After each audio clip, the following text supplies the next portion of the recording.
A graça e a paz do Senhor Jesus, seja bem-vindo novamente à Escola de Oficiais e hoje nós estaremos conversando sobre o Ministério de Mulheres. Esse ministério que é considerado como um tabu em muitas igrejas, porque as mulheres não têm a oportunidade de exercer o ministério como pastora, como evangelista. Então hoje, para deixar tudo muito bem claro, a gente vai explicar detalhe por detalhe do porquê que as mulheres hoje, na nova aliança, elas podem exercer esse ministério, assim como as crianças, assim como os jovens, assim como as pessoas de mais idade, para todas as pessoas.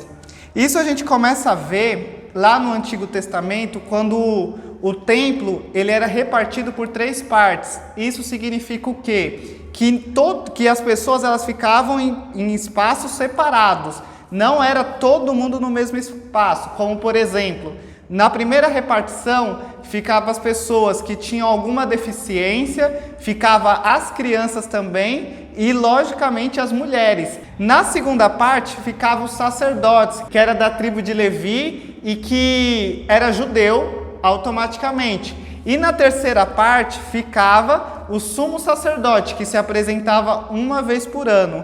Então as mulheres, elas não tinham parte no ministério, assim como também uma coisa muito curiosa. Os que faziam parte do sacerdócio, eles tinham que ter 30 anos. Se eles não tivessem 30 anos, eles não poderiam exercer esse papel de sacerdote. Então, para início, isso é puxado lá da antiga aliança, que as mulheres elas não tinham parte no reino de Deus. Abrindo lá em Atos, capítulo 1, verso 14, a gente vai ver algo muito curioso. Aqui Jesus, ele já tinha subido, que é aquela passagem que basicamente fala que ele ficou 40 dias ensinando coisas referentes ao reino de Deus.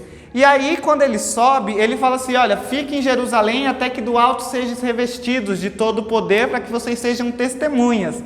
Então ele coloca pessoas específicas para perseverarem em oração, para que do alto estas pessoas fossem revestidas de poder. Então preste bastante atenção. As pessoas que estavam perseverando em oração, as pessoas que estavam ali em Jerusalém, seriam as pessoas que iriam iniciar essa nova aliança. Iria ter todo o poder e, logicamente, como fala em Atos 1:8, vamos abrir lá em Atos 1:8 primeiro. Diz assim, mas recebereis virtude do Espírito Santo, que há de vir sobre vós, e semeis minhas testemunhas, tanto em Jerusalém como em toda a Judéia, Samaria e até os confins da terra. Então eu gostaria que você prestasse muita atenção. As pessoas que estavam presentes naquele lugar seriam pessoas que seriam revestidas de todo o poder do Espírito Santo para ser testemunha do Espírito Santo.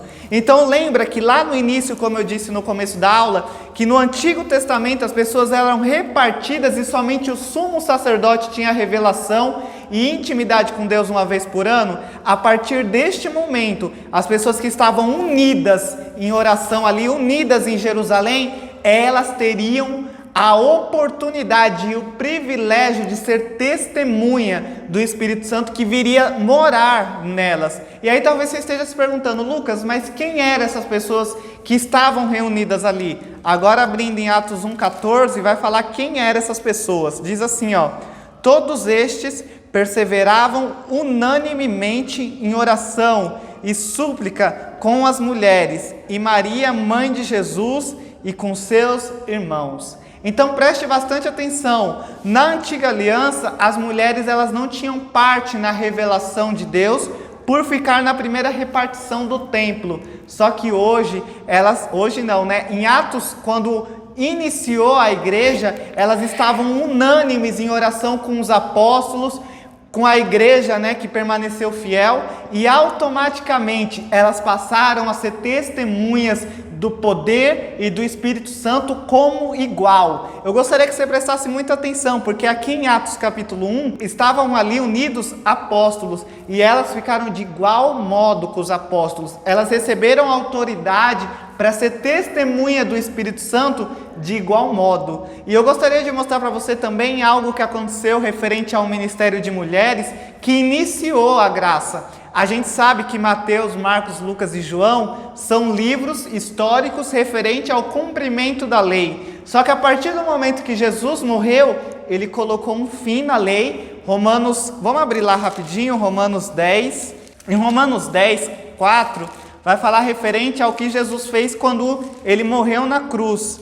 Ele veio como Jesus em carne para cumprir o ministério da lei. E lá em Romanos 10, 4, ele fala que ele colocou um fim na lei.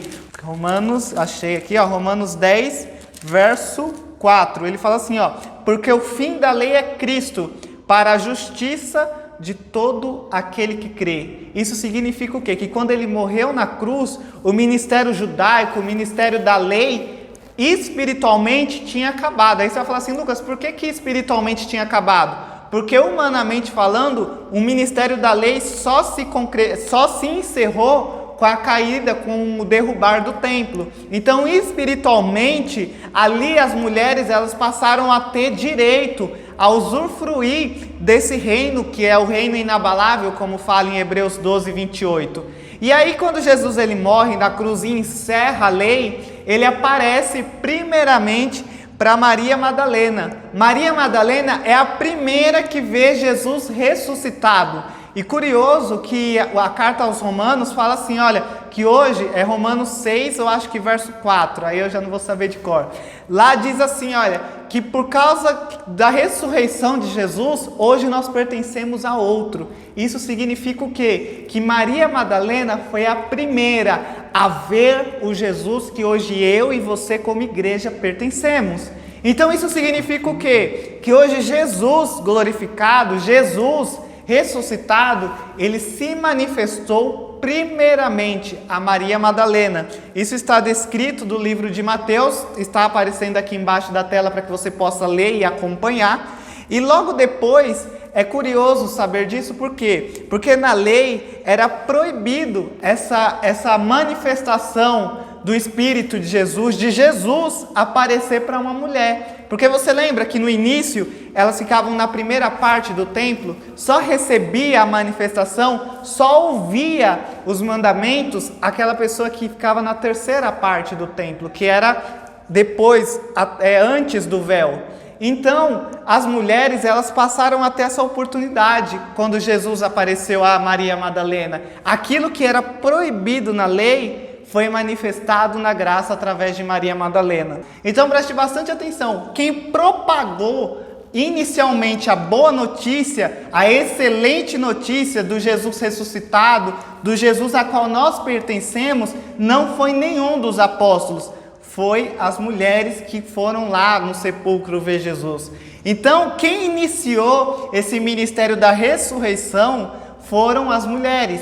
Aí talvez você esteja se perguntando, mas como elas iniciaram esse ministério, se era proibido na lei elas iniciarem esse ministério? Vamos abrir lá em Gálatas, capítulo 3, verso 28. Gálatas 3, 28.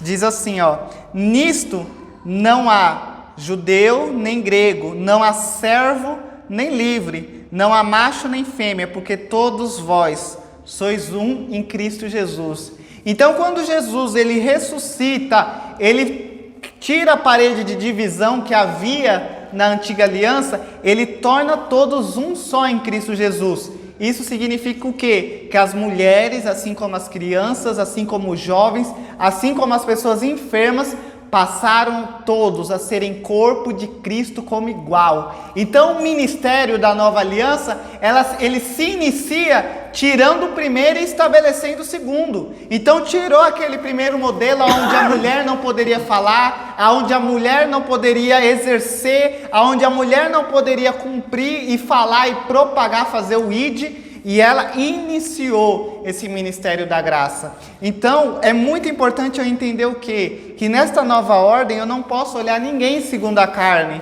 como está escrito lá em 2 Coríntios 5,16, que daqui por diante a ninguém conheceis segundo a carne. E se antes eu conheci Cristo segundo a carne, agora eu não conheço desse modo. Isso significa o quê? Se eu conheci o Jesus que cumpria as leis, que seguia os mandamentos carnais, a partir desse momento eu tiro o primeiro e eu estabeleço o segundo, que é o Jesus glorificado. E o Jesus glorificado, o Jesus ressuscitado, ele iniciou um ministério dele através de pessoas que na antiga aliança eram consideradas impuras, pessoas que não tinham comunhão com o Espírito. Hoje, na nova ordem, o Espírito veio através do fogo consumidor, que é lá em Atos 2, habitar em toda a carne. Isso era uma profecia de que o Espírito habitaria, que o Espírito desceria sobre toda a carne. Então, através dessa manifestação do Espírito, ele vai manifestar os dons da forma que convém, através da vontade dele. Pode falar, bispo. A graça e a paz. No Antigo Testamento havia um lugar específico para adorar, que era nos montes ou então em Jerusalém. E Jesus mesmo antes de morrer, ele fala assim, olha, vai chegar um dia que você não vai me adorar nem aqui nem ali, mas ele vai estar em todos os lugares, onipresente. Então hoje, todos agora, Jesus é um em todos, ele é tudo em todos. Então, todos passaram a ter esse direito de adorar em qualquer lugar e de adorar em todo tempo, em todo lugar, em todas as raças.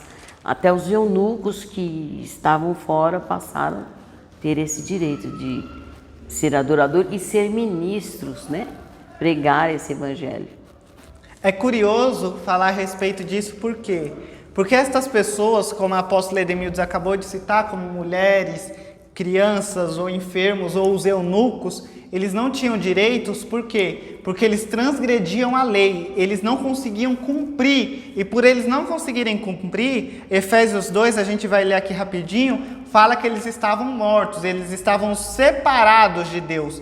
Cristo, ele paga os pecados e ele traz a igreja novamente à vida. O que é trazer a igreja novamente à vida? É trazer a igreja novamente a Cristo, ao ponto de acontecer aquilo que está escrito em Romanos, que nada vai separar a igreja, nada vai nos separar do amor de Deus. Então hoje, aquelas pessoas que estavam mortas, que eram as mulheres, que eram os que não cumpriam a lei, porque a lei não fez ninguém ser perfeito diante de Deus, todas essas pessoas hoje passaram a serem perfeitos, sem mácula, sem defeito, passaram a ser irrepreensíveis, a palavra de Deus fala em Efésios 1:4.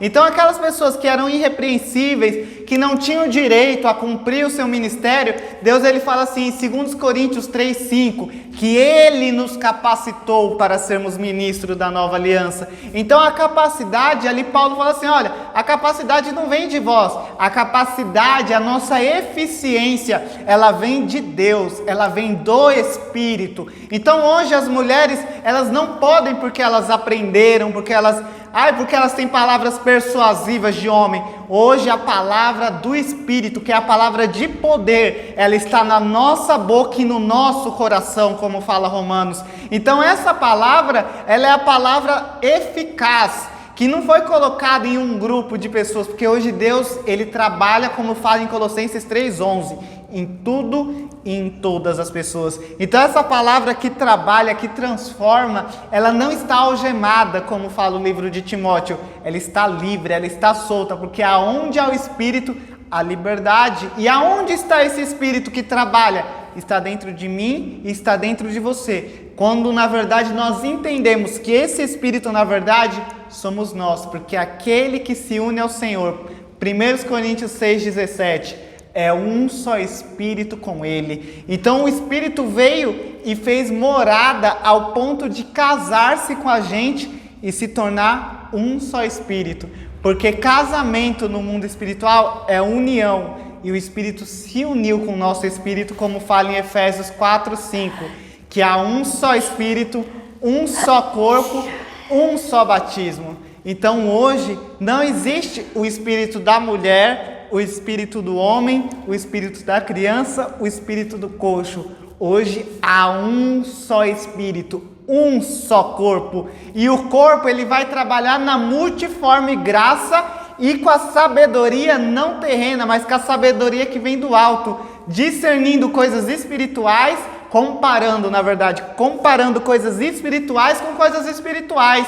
A ninguém mais seguindo com padrões humanos. Então, a graça, ela se inicia quebrando um dos maiores padrões que se existia ali naquela humanidade, que era de mulher não poder, de mulher não conseguir exercer o seu ministério por causa da parede de divisão.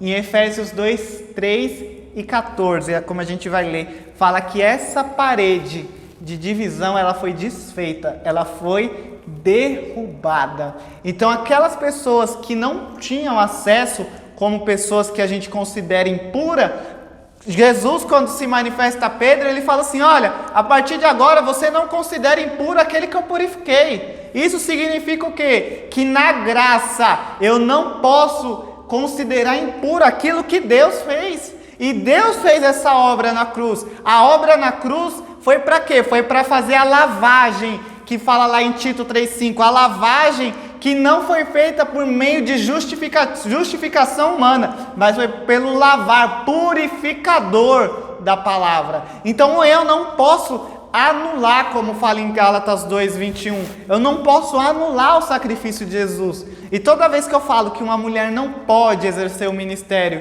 não só uma mulher, mas quando eu vejo uma criança como criança, quando eu vejo um homossexual como alguém distante, alguém como existe uma parede ainda, o Senhor, ele fala aqui em Efésios 2, 13 e 14, como a gente vai ler, que a parede de divisão que existia contra os escolhidos e os que não eram escolhidos foi separado, e ele tornou dos dois povos um só.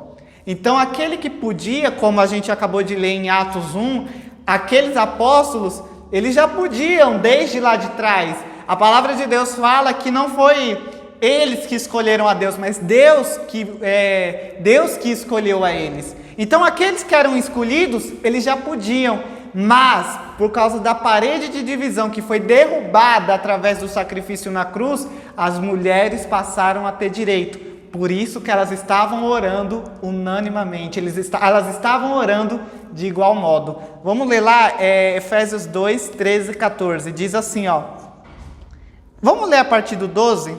Efésios 2, 12. Diz assim, ó.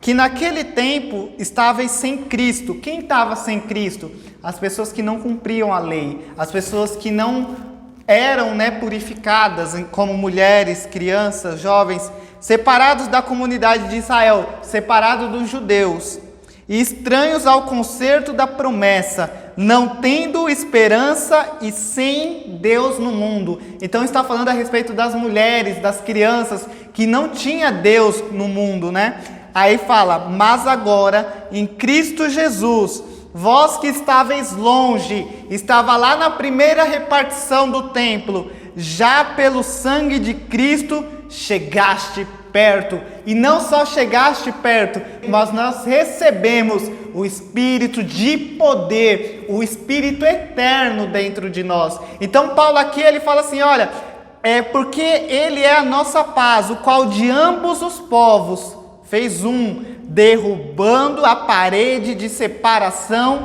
que estava no meio. Na sua carne desfez a inimizade, isto é, a lei dos mandamentos, que consistia em ordenanças para criar em si mesmo dos dois um novo homem, fazendo a paz. Então aqui Paulo está dizendo o quê? Que através do sacrifício de Jesus, além dessa parede ser derrubada, ele fez de ambos os povos um homem novo. E a palavra de Deus fala em Romanos 8:30, que é um homem glorificado, é um homem com poder e com a glória de Deus dentro dele. Então hoje eu não vejo mais homem, mais mulher, mais judeu, mais incircuncisão, mais circuncisão, ou escravo, ou livre. Hoje nós temos um corpo, e é um corpo glorificado. Diz assim, Romanos 6:3, ou não sabeis que todos quanto fomos batizados em Jesus Cristo, fomos batizados na sua morte, de sorte que fomos sepultados com ele pelo batismo na morte, para como Cristo ressuscitou dos mortos pela glória do Pai, assim andemos nós também em novidade de vida. Isso significa o quê? Que quando Jesus morreu, todas aquelas mulheres que não tinham direito, os eunucos, as crianças, os gentios que ficavam daquela primeira repartição do templo, eles morreram junto com Jesus, assim como toda a humanidade, porque pecado era transgredir a lei e todos ali transgrediam a lei. Então toda aquela humanidade, quando Jesus morreu, morreu com ele. E quando ressuscitou, ressuscitou com ele. Ressuscitou, como fala lá em 2 Coríntios 5,17. Ressuscitou uma nova criatura. As coisas velhas já passaram. Tudo se fez novo. Mas eu não posso trazer à existência aquilo que foi aniquilado por Jesus. Eu tenho que trazer isso que eu acabei de ler, a novidade de vida, a nova criação que foi construída, não com coisas humanas, mas que foi construída pelo Espírito de Yeshua. E não é uma construção passageira, não é um ministério passageiro. Os homens no antigo pacto, o ministério deles era terreno. Hoje nós recebemos um ministério celestial, um ministério eterno, um ministério glorioso. Então as mulheres, elas receberam hoje na nova ordem, ministério de superiores.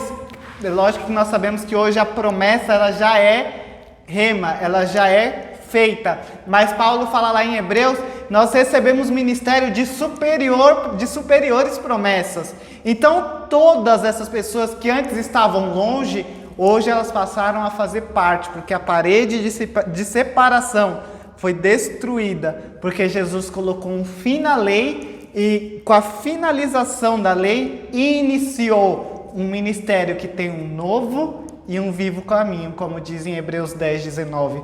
Então eu preciso colocar a igreja não no antigo caminho, não nas coisas que já passaram, mas eu tenho que colocar a igreja nesse novo e vivo caminho. O que é um caminho vivo? É um caminho que o Espírito vai me conduzir em triunfo. É um caminho onde eu vou ser testemunha daquilo que o Espírito me passa, que vai além do futuro, mas vai para o tempo do porvir. É um caminho onde a igreja vai caminhar no poder soberano, no poder eterno, no poder incomparável do Senhor Yeshua. Então eu preciso tirar a igreja daquilo que é passageiro. Paulo fala assim em 2 Coríntios, olha, se a igreja teve glória quando só tinha um sumo sacerdote, quanto maior glória vai ter agora no ministério do Espírito, onde todos receberam a capacidade de ouvir e de aprender e de exercer um ministério de superiores promessas, um ministério de superiores caminhos, de superiores manifestações, segundo o dom que nós recebemos. Então hoje, o mais difícil nesse ministério é eu não enxergar ninguém segundo a carne. No ministério do Espírito não existe homem, nem mulher, nem jovem, nem judeu, nem gentil. A igreja ainda tem costume de falar, eu era gentil, ou eu sou gentil. Hoje não existe mais essa posição de gentil, porque isso é posição humana. Hoje nós somos espírito. Hoje o ministério é daquele que ministra, que é do Espírito. Então a ninguém mais eu olho segundo a carne. O fulano é A, o fulano é B, o fulano é C. Não foi eu que fiz a pessoa merecer, ou não é por obras da pessoa, é pela obra de Jesus. Efésios 2:8 deixa muito claro isso. Não é pelas obras para que ninguém se glorie. Então não é porque a pessoa é judeu, não é porque a pessoa é gentil, não é porque a pessoa é isso ou porque a pessoa é assado, mas é pela graça. Pela graça, as mulheres, como as crianças, como os eunucos, receberam o privilégio de serem participantes desse novo e desse vivo caminho. 1 Coríntios 6,17 vai falar a respeito do que é o nosso espírito hoje. Mas 1 Coríntios 6,17. Mas aquele que se ajunta ou se une com o Senhor é um mesmo espírito com Ele. Então hoje não é mais a mulher que fala, hoje não é mais o homem que fala, hoje não é mais a criança que fala, hoje é o Espírito do Senhor e Yeshua se manifestando a tudo e a todos. Por isso que ele fala lá em Colossenses 3:11, abrindo lá rapidinho, ele fala assim, olha, a partir de agora eu serei, ele fala, eu serei tudo em todas as pessoas. Colossenses 3:11. Onde não há grego, nem judeu, nem circuncisão, nem incircuncisão, bárbaro, cita, servo ou livre, mas Cristo é tudo e está em todos. Em outras versões você vai ler em Colossenses 3:11 falando a respeito desta nova ordem. E eu preciso estar adaptado nesta nova ordem, porque se eu não estiver adaptado nesta nova ordem, eu vou lançar outro fundamento. E Paulo fala lá em 1 Coríntios 3:11 que ninguém pode lançar outro fundamento além do que já está posto, o qual é Cristo Jesus. Então eu não posso de maneira nenhuma lançar um fundamento contrário àquele que Jesus ressuscitado lançou. Este é o fundamento que ele lançou, o fundamento de não olhar ninguém segundo a carne, de não considerar ninguém impuro. Então, nesta nova ordem, quem direciona, quem trabalha, quem coloca o querer, quem coloca o executar é o Espírito. E como nós acabamos de ler, ele habita em tudo e ele habita em todos. E o poder dele habita e trabalha através de nós. O poder que opera infinitamente mais, além do que a mente humana pode pensar. Então, quando a nossa mente humana ficar limitando o poder de Deus só pode trabalhar com o homem, o poder de Deus só pode trabalhar com o judeu, o poder de Deus só pode trabalhar com quem é certinho. Eu estou limitando o poder e o agir de Deus. O poder de Deus opera infinitamente mais. Pode falar, você. Tem um versículo que diz assim que os homens são a cabeça da mulher. Mas hoje o cabeça é Cristo. E um corpo não pode ter duas cabeças. Lá em Efésios mesmo, 5, no mesmo lugar onde está escrito que o homem é a cabeça, está escrito também que todos agora têm que estar subjugados a Deus. Todos agora têm que ser submissos e submissos uns aos outros. Então coloca todo mundo na mesma condição de ser submisso a Deus e submisso uns aos outros. Então o marido é submisso à mulher e a mulher é submissa ao marido. Um vai completar o outro, como diz o apóstolo Paulo. Então, se você era uma mulher, ou se você é uma mulher, ou se você é uma criança, ou se você era alguém que se encontrava afastado, saiba que Jesus, ele uniu ambos os povos. E hoje você é alguém separado por ele, para manifestar as coisas dele. E ele diz assim na palavra dele, que a capacidade ela não vem de nós, a capacidade ela vem unicamente dele. Todas as coisas, ele fala assim, olha, você não vai precisar de nada, ser humano, tudo que você precisar, você vai pegar de mim, porque todas as riquezas da sabedoria, do conhecimento e a chave está em mim, porque ele diz em Colossenses, eu sou a chave que abre todos os tesouros. Então, sem ele, nós não podemos fazer nada. Então, o ministério sendo dele, sendo você homem, mulher, judeu, ou quer que seja o que você é, você só opera através dele. Então, o Senhor, ele deixa esse ensinamento para nós hoje, que nós precisamos andar no ministério do Espírito. O ministério não aonde as leis serão leis carnais. Hoje, como fala em Romanos 8:2, eu tenho a lei do Espírito da vida. E eu preciso estar ligado a essas leis. E essa lei, ela me permite ser um sacerdote, como fala lá em Apocalipse 1:6. Essa lei me permite andar em triunfo. Essa lei me permite exercer o meu ministério, seja ele qual for.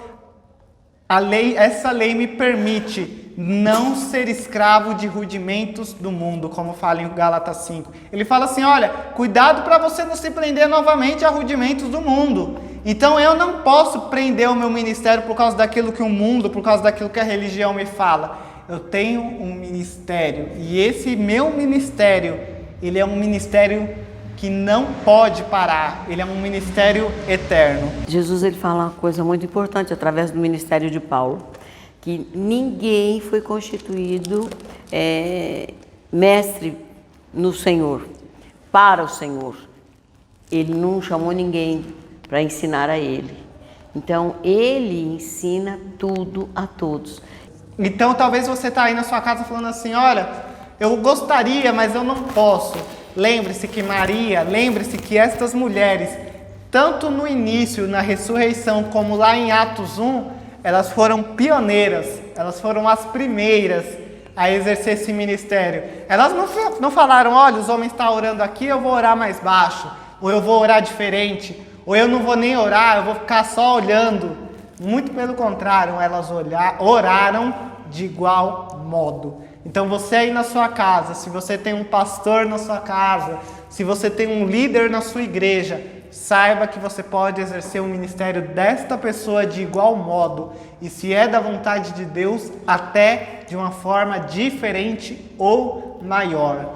Então não se veja segundo padrões humanos. A capacidade vem do Espírito. E em Atos 1, todos receberam a unanimidade de poder exercer o ministério de igual modo.